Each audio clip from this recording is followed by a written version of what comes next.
Hello, everyone. My name is Brittany Pufall, and today I'm going to talk to you about competence to consent to research. So first I'm going to talk about competence versus competence to consent.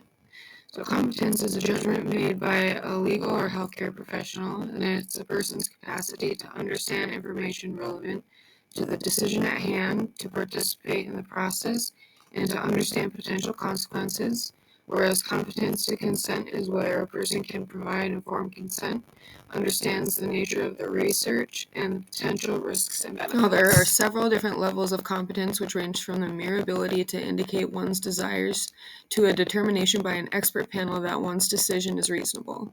The definition varies depending on the context, and some argue that the level of competence required should increase as the consequences of a decision become more significant. Now we will talk about some of the components of informed consent.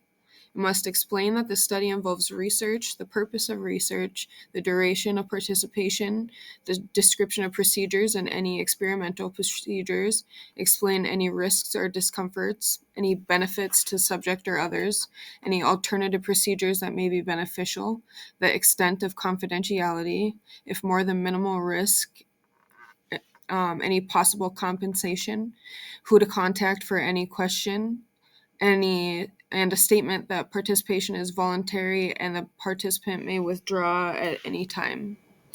Additional elements of informed consent that may be included are risk to the fetus, embryo, or subject if the participant is or may become pregnant, circumstances under which the investigator may terminate the participant without their consent, any costs associated, procedures for terminating the participant, and potential consequences of withdrawal, a statement that any relevant significant findings related to continued participation will be shared with a participant, and approximate number of participants in the study. The Nuremberg Code was enacted after Nazi Germany carried out horrific scientific research studies on participants without their consent, violating their human rights. It established a legal framework by prohibiting research on persons who cannot provide informed consent. In the U.S., research on human subjects is regulated primarily by the Department of Health and Human Services through institutional review boards called IRBs. There are several challenges when it comes to informed consent. For example, participants may not understand they are part of an experimental research study, which is called therapeutic misconception.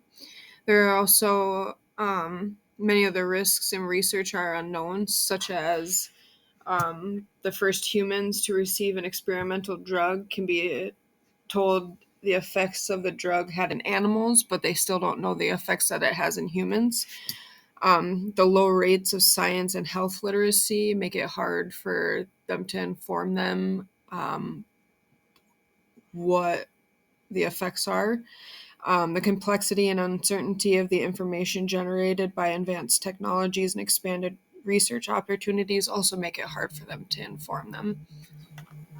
Some other important terms are autonomy, which is a patient's right to choose to participate, paternalism, which is a clinician or researcher making the decision for the participant to participate, and right to self-determination, which is all persons should be able to determine how they wish to live, except when they pose a significant harm to others or when they are incompetent to make said decision.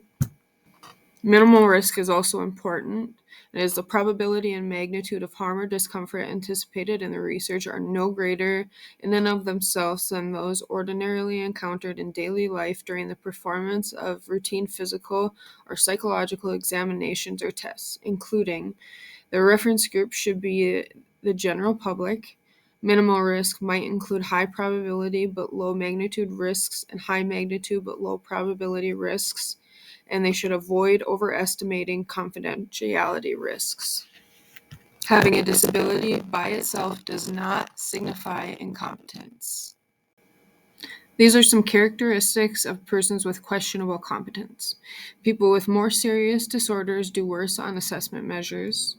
The more severe the symptoms, the worse a person performs on competence measures. An impaired competence correlates more with cognitive deficits than with psychotic symptoms, except when the psychotic symptoms are extreme. There are special requirements when working with prisoners. Research on prison populations is forbidden due to the potential for coercion unless certain conditions are met.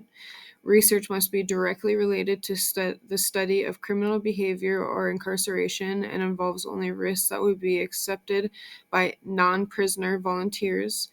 And research does not involve incentives for participation that would unduly influence decisions whether to participate. There are also special requirements when it comes to working with children. It requires the assent of the children and permission from their parents. It requires additional review when more than minimum risk is predicted, and there's additional review if there are wards of the state. And the IRB may waive the requirement for parental consent if parental involvement would harm or at least not protect potential child participants.